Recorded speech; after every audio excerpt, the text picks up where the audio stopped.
I was always just living for the pleasure of the moment. That's what really defined my life, is how can I get the next high? How can I get the next enjoyment? How can I maximize this fun?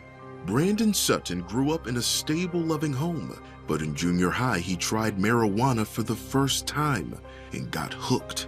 I love the effects it had. I love the process. I loved, the ritual, everything about it. I love smoking it.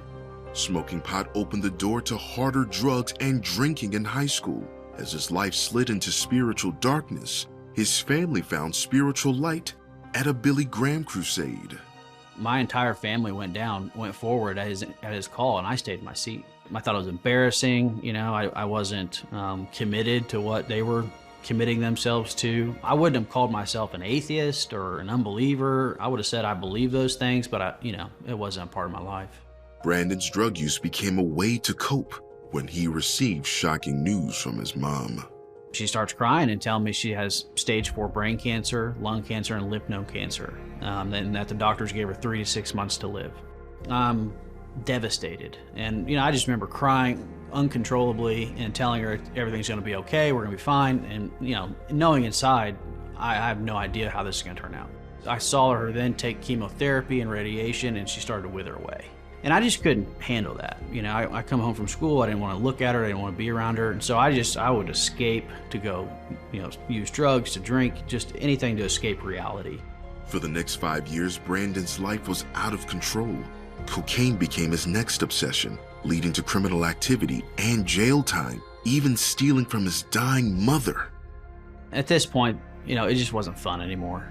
That's why I call it phase 3, is because, phase 1, fun and games. Phase 2, still fun and games, but numb and pain because of mom. Phase 3 is just, I don't want to be sober and I don't want to be drunk. Life is miserable. I'm not happy. Suicide crossed my mind as an option. Going back to jail, where I just came from, was an option. Trying to find a recovery home or some type of rehab, something. I got to do something because this is not working. Seeing his desperation, Brandon's grandmother invited him to live with her in a different state. I knew that if I started drinking and drugging again, I'd become a terror to my grandmother. And so I stayed sober for the first 30, 40 days while I was down here, but I wasn't happy about it. He attended AA meetings and longed for the power to be set free from addiction. Then, his aunt invited him to church, and he heard a message that changed his life. It was completely different than anything I've ever, experienced. But he's also saying and talking about things that I've never heard before either, like God desires a relationship with you. He desires for you to know him and for him to know you, for you to experience him, for you to seek him, that you can expect God to work in your life. That's what I was seeking. I was seeking a relationship with God. I was seeking to know God. That night, Brandon surrendered and prayed for God to save him. I said, Lord, I can't do this anymore. Please do for me what I can't do for myself. Went to bed that night and woke up in the middle of the night. And it's just, I remember it like it was yesterday. All of a sudden it dawned on me that I didn't desire to use, to drink, that I didn't have those thoughts anymore. And just this rush of power and presence of God entered into my life like I'd never experienced before. I felt so hopeful and optimistic, like good things are going to happen and continue to happen for me. Life has meaning and purpose, and God, desires to do something with my life. Soon after his encounter with God, Brandon returned home and told his dying mom of his newfound faith.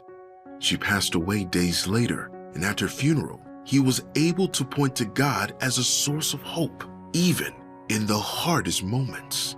I have this new life now, and I just had this desire for all my old friends to sit and just let me share my testimony in the gospel, what Christ has done. And now I'm standing up before them, this completely new person, sharing the gospel, sharing the testimony of my mom's faith in Christ and what God has done. And it was just an amazing moment. I sensed a deep calling to preach the day we buried my mother.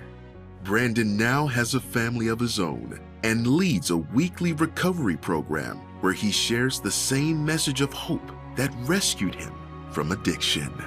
I've been sober now for almost 16 years, following the Lord. Every year's gotten better. That's the way it was. It was like every month was better than the last one. Every year was better than the last one, you know, and things just kept building and getting better. I have today, through Christ, complete power over drugs and alcohol. And what once had authority over me, I have authority over today.